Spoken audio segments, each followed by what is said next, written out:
안녕하세요. 15년 전에 있었던 일을 시작으로 천천히 제 이야기를 해보려고 합니다.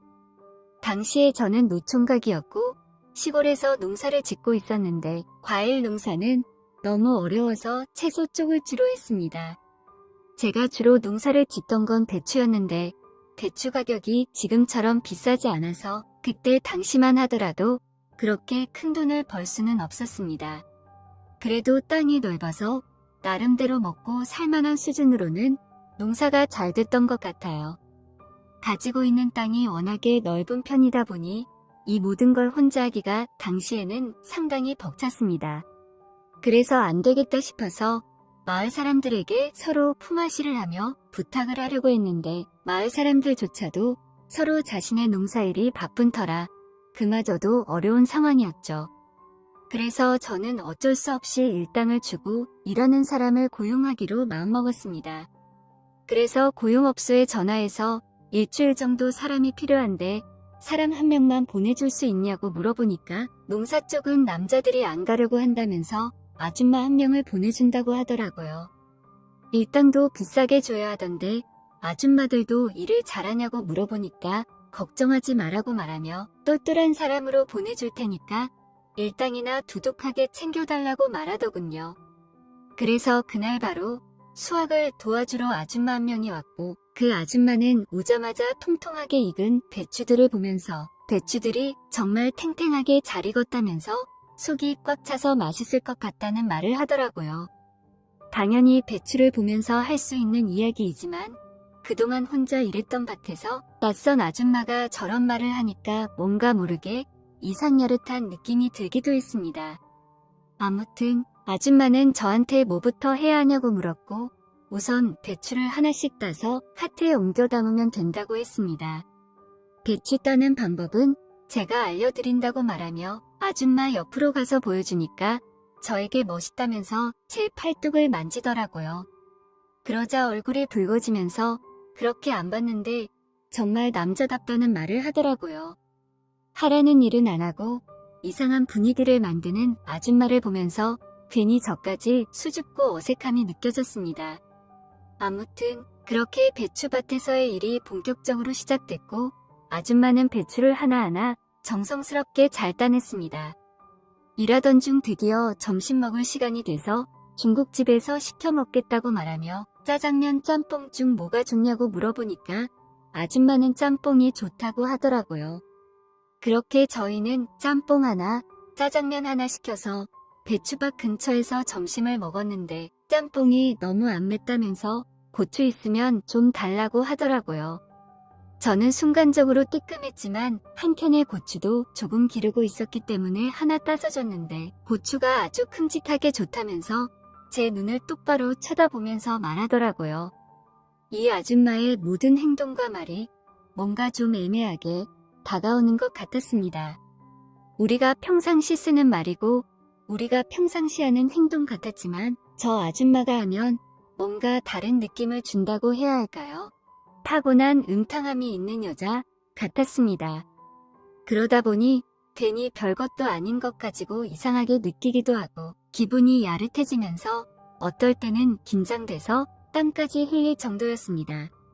그렇게 점심을 먹고 다시 일을 시작했는데 뜬금없이 아줌마가 저에게 휴대폰으로 드라마를 볼 수 없냐고 물어보더라고요.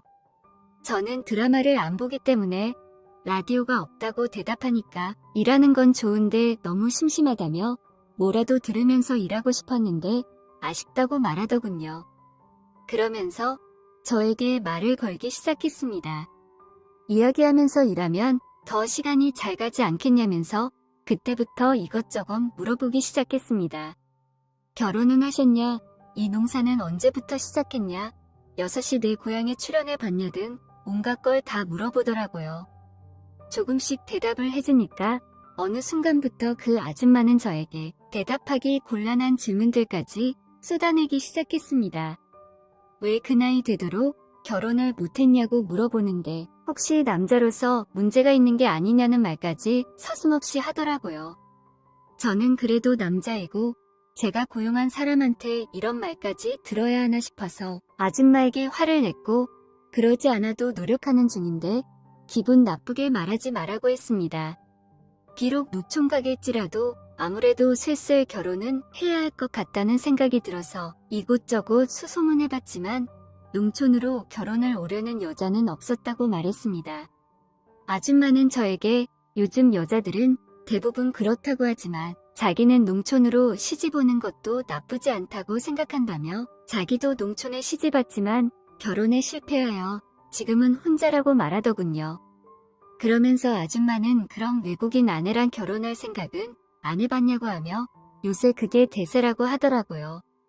지금은 국제 결혼이 조금 시들해지긴 했지만 그때 당시만 하더라도 국제 결혼이 정말 유행이었습니다. 많은 농촌 남자들이 외국인 아내를 만난다고 말하길래 나는 아줌마에게 그러지 않아도 나도 외국인 아내라도 맞이해볼까 해서 국제 결혼에서 주관하는 베트남으로 잠시 떠난 적이 있었다고 말했습니다. 그곳에 가서 정말 마음에 맞는 베트남 여자라도 만나서 결혼을 해야겠다고 생각했는데 제가 점 찍어놓은 베트남 여자를 같이 갔던 인마을 노총각이 뺏어가듯 했다고 말하니 아줌마는 나에게 참 답답하다면서 용감한 자가 미인을 얻는 거 모르냐며 그때는 먼저 더 적극적으로 다가갔어야 한다고 말하는 겁니다. 그래서 저는 솔직히 여자들은 너무나 어려운 존재라고 말하며 농사일이나 해봤지 여자들에겐 어떻게 대해야 하는지 아무것도 모르겠다고 말하니까 아줌마가 갑자기 주위를 살피더니 그럼 어떻게 대해야 되는지 한번 몸소 가르쳐줘도 되겠냐고 하는 겁니다. 그래서 저는 그 모습에 놀라 대체 뭘 어떻게 하실 거냐고 하길래 아줌마는 제 어깨에 손을 올리고 제 주변을 돌더니 살금살금 다가와서 어느새 아줌마 얼굴이 제 얼굴과 맞닿으려는 그 순간이 되어버렸습니다. 저는 당황해서 눈을 감아버렸는데 아줌마가 어서 눈 뜨라며 저를 툭툭 치기 시작했고 깜짝 놀란 저와는 다르게 아줌마는 별것도 아닌 거에 왜 그러냐고 하더라고요. 여자를 안 만나본 티가 난다면서 이렇게 숙맥처럼 행동하면 여자들이 싫어한다는 조언을 해주더라고요. 그리고는 이내 아줌마가 자긴 어떻냐면서 이렇게 봐도 그쪽이랑 10살 정도밖에 차이 안 날 것 같다면서 자기는 충분히 저한테 시집와도 잘할 자신 있다고 하는데 저도 한참을 고민하게 되더라고요. 이걸 고민하는 제 모습을 보면서 스스로 자존심도 상하고 너무나도 짜증났습니다. 갑작스레 저한테 시집을 오겠다는 그녀의 말에 모든 게 다 빠르게 휘몰아치는 느낌이 들었거든요. 저는 그런 아줌마의 질문에 아무런 말도 제대로 하지 못했고 어느덧 오늘 일은 거의 마무리가 됐습니다. 아줌마는 저에게 내일은 다른 아줌마가 올 수도 있다고 말하며 일당을 받고 갔고 저는 집에 와서 자꾸만 그 아줌마 얼굴이 아른거리더군요. 그리고 왠지 모르게 다음날도 그 아줌마가 왔으면 좋겠다고 생각을 했죠. 그리고 드디어 다음날이 되었고 저는 어제 왔던 아줌마를 기다리고 있었는데 오늘은 그 아줌마가 아닌 다른 아줌마가 왔습니다. 이 아줌마는 정말 말없이 일만 열심히 하다가 갔고 다른 아줌마들도 그렇게 기억에 남는 분이 없었습니다. 그렇게 거의 일주일이라는 시간이 흘렀고 드디어 마지막 날이 됐습니다. 오늘은 정말 처음에 왔던 그 아줌마가 다시 오기만을 바랬는데 하늘이 제 기도를 들어주셨던 건지 정말 그 아줌마가 다시 나타났습니다. 그러면서 나에게 잘 있었느냐고 말하며 우리는 신나게 농사일을 해나갔습니다. 곰곰이 생각해보니 저도 저 아줌마가 마음에 들었고 마지막 날이니까 기념이라고 제가 술도 한잔 하자고 제안을 했습니다. 왜 그런 생각이 들었는지 모르겠지만 진짜 이 아줌마랑 평생 이렇게 일해도 재밌겠다는 생각이 들었어요. 일을 마무리하고는 저희 집 평상에 앉아서 그 아줌마와 함께 술을 마시게 되었고 술을 먹고 많이 취했는지 한 방에 들어가서 부부처럼 같이 자게 됐습니다. 이른 아침에 저희 집에 놀러온 옆집 부부가 저의 잠을 깨우더니 같이 한 방에서 자고 있던 아줌마도 부스스한 상태로 따라 나온 것이었습니다. 그러면서 도대체 이른 아침부터 누구냐고 하길래 저는 너무나 당황스러워 아무 말도 못하고 있으니 쥐도 새도 모르게 장가간 거 아니냐면서 그것도 아니면 숨겨둔 마누라가 있었냐고 말하는 겁니다. 저는 옆집 부부에게 그런 게 아니라고 해명했지만 그 나이 될 때까지 결혼 안 하고 산 이유가 이거냐고 말하더라고요. 저는 도대체 무슨 소리를 하냐면서 그런 거 아니라고 끝까지 오해라고 했지만 아니긴 뭐가 아니냐며 우리 마을 신문에 대문짝으로 나올 만한 이야기라고 하면서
참으로 놀랬다고 하고는 돌아갔습니다.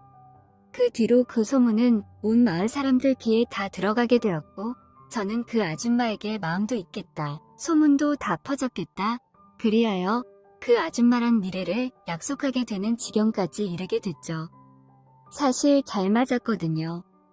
우리는 연상연하 커플이지만 일을 할 때도 손발이 잘 맞고 밤에도 잘 맞았습니다. 얼마나 잘 맞았냐면 배추밭에서 일을 하다가도 서로 마음만 맞으면 바로 다른 것도 했으니 말입니다. 이 얘기가 벌써 15년 전 이야기이고 우리 부부에게 태어난 첫째 아이가 벌써 중학생이 됐으니까 세상 돌아가는 거 참 빠르다고 생각합니다. 그리고 이렇게 배추 농사를 지으면서 평생 혼자 살 것만 같았고 그리고 내 짝은 없을 것 같아서 멀리 베트남까지 떠났던 적도 있었지만 역시나 옛말 그대로 집신도 짝이 있다고 하더니만 저에게도 짝은 있었고 그 짝은 마치 저에게 우연처럼 다가오더라고요. 비록 나이 차이는 좀 나지만 그래도 워낙에 성격도 좋고 착해서 나이는 숫자에 불과하다는 생각이 많이 나고요. 뿐만 아니라 아직까지도 우리 부부는 금술 하나는 최고라고 생각합니다.